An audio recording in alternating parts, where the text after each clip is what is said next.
Hello, lovelies. My name is Susan Oluwajoke, the creative director of Sujokum of Creativity.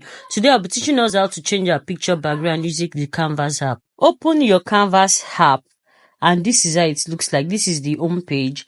Click on the three dots at the left-hand side. Then you click on Apps. You click on Products, Photos. So it's going to take you to this page. Choose Photos. Then you select Upload New Image, or you select from Uploads. You can select like 10 different pictures, but I'll be selecting one here. To add more picture, then you click Select. So it's going to give you different background. You select anyone you want. Just keep scrolling till you see your preferred one, and you select one. So wait for it to process. It will get to 100%.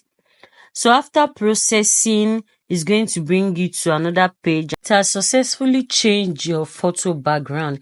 If you have more than one pictures, click download all. But if you have only one, just click on the pictures and you click download, or you can use it in a design to design anything you want. So go to your pictures and it's already there, saved on your phone. Thank you so much for watching. I love you all. Bye.